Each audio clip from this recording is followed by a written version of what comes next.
বন্ধুরা দেখো, আমি কচুর গাঠির তরকারি করব। এই যে কচুর গাঠি এনেছি, সিদ্ধ করে নিয়েছি। গাঠিটা সিদ্ধ করে ছুলে রেখেছি, আর এই কাঁচা লঙ্কা চিড়ে রেখেছি। আর এই যে এই পার্শে মাছ দিয়ে করব। পার্শে মাছ ভেজেছি, এই যে লাল লাল করে। এবারে এবারে ফোড়ন দেবো। এই যে রাঁধুনি, এই যে রাঁধুনি ফোড়ন দিয়ে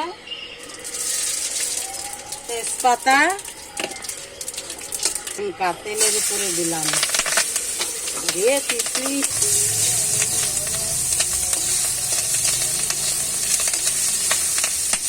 এবারে গাঠিগুলো দিয়ে দিলাম।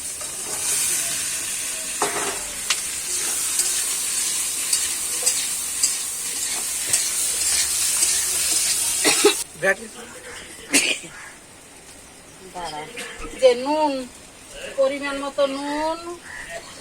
এই নুনটা না অনেক মিহি।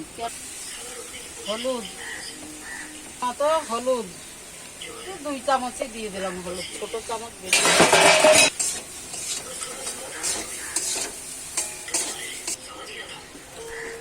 দেখো বন্ধুরা, নুন হলুদ দিয়ে এই যে আমি একটু কষিয়ে নেব।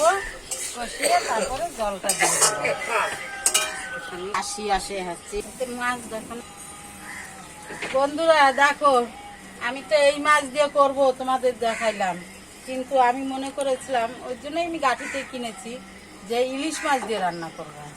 তার ইলিশ মাছ পাই নাই, ওই জন্য এই বড় বড় পার্শে নিয়ে আসছি।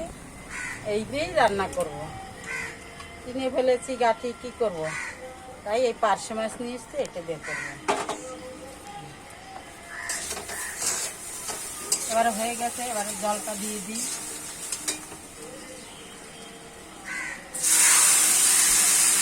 জল দিয়ে দিলাম, জলটা দেওয়ার আগে বলতে হয়।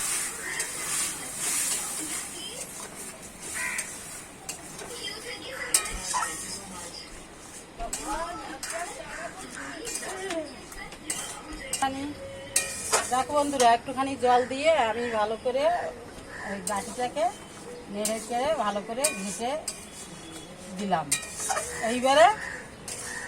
এইবারে একটু জল দিয়ে দেবো। এই যে এইবারে একটু জল দিয়ে দিচ্ছি।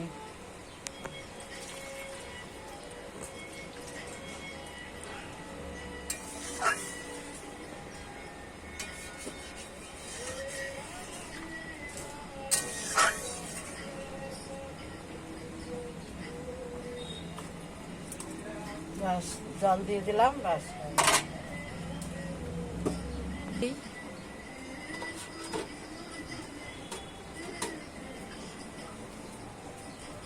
হোক সময়, তারপরে খুলে মাছ দিয়ে নামিয়ে দেবো। দেখো বন্ধুরা, আমি যে ঢাকা দিয়ে রেখেছিলাম সেটা এখন খুলে দিচ্ছি। এই যে দেখো, হয়ে গেছে, কি সুন্দর কালার এসেছে তরকারিটা। এবারে মাছ কটা দিয়ে দিই। সুন্দর কালার এসেছে, এবারে মাছগুলো দিয়ে দিচ্ছি।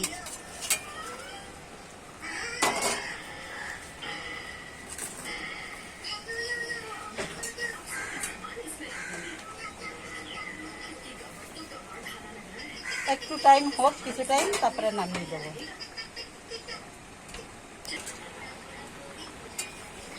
হ্যালো বন্ধুরা, দেখো তরকারিটা হয়ে গেছে, শুকিয়ে যাচ্ছে ঝোল। হ্যাঁ, আমি এবারে নামিয়ে দিচ্ছি।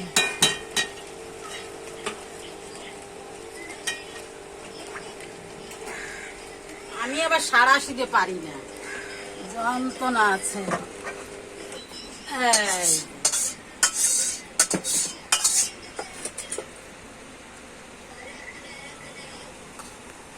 দেখো বন্ধুরা, হয়ে গেছে তরকারিটা।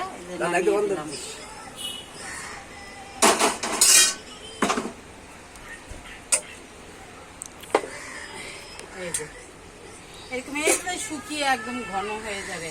আর আমরা গাঠি সিদ্ধ করে রান্না করি, সিদ্ধ ছাড়া আমাদের কাছে তরকারি ভালো লাগে না, তা আমরা সিদ্ধ করে নিই। সিদ্ধ করেছি, তুলে এই যে বন্ধুরা, ভালো লাগলে একটা শেয়ার, লাইক, কমেন্ট করবে। ঠিক আছে, টাটা।